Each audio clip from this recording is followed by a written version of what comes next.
Dwi'n mynd i pwy sy'n gwybod y stori? Pawb ar ddechrau.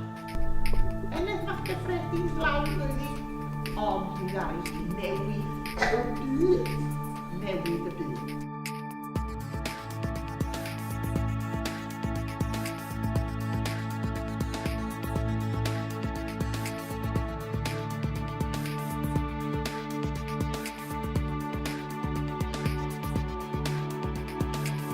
What today is all about, simply put, it's a way of coming back to Wales to say thank you, Wales, for Mary Jones. Had it not been her story, the British and Foreign Bible Society, now called the Bible Society, would not be here. And the scriptures would have not been translated in about 3,000 languages.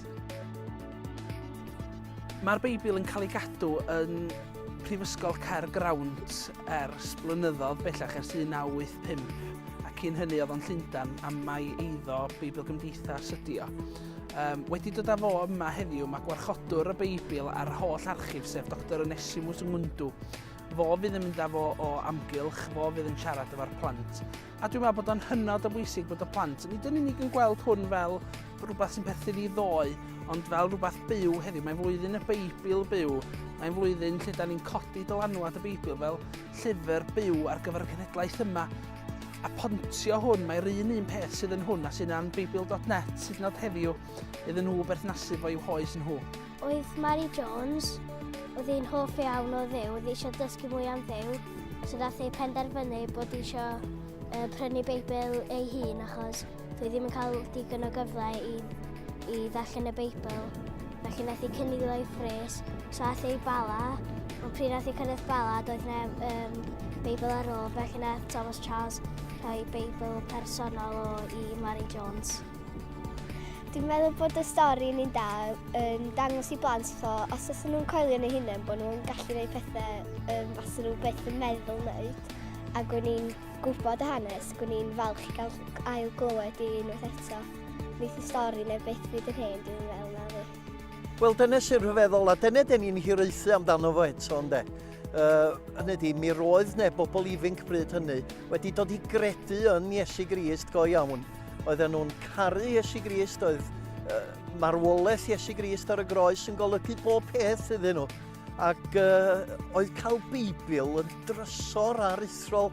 A fyddwn ni'n hun yn falch o weld dydd eto yng Nghymru pan fydd pobl ifanc wedi cael eu cyffwrdd gymaint gen wirionedd yr Efengil, bod nhw eto yn gorfoleddu yn rhyfeddod be nath Duw yn Iesu Grist.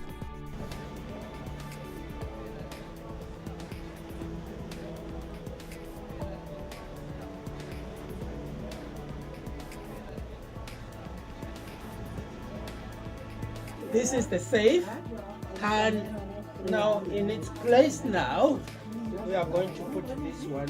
It used to be kept here,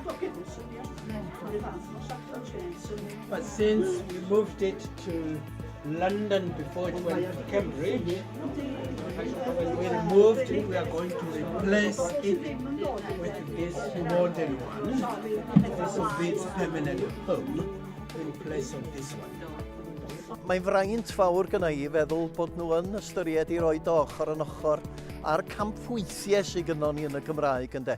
Beibl William Morgan wrth gwrs, a'r Beibl Cymraeg newydd hefyd. Dydy Beibl.net ddim yn sefyll mewn gwirionedd ochr yn ochr ar hynny, ond dwi yn gobeithio bod o'n gyfraniad i helpio pobl i ddod i ddeall yr ysgrythyr, i ddeall neges Duw, ac i ddod i nabod Iesu Grist yn y pen draw. It boils down to this. Mary Jones gave the scriptures to the rest of the world. Thank you, Wales. Thank you for Mary Jones. We are eternally grateful.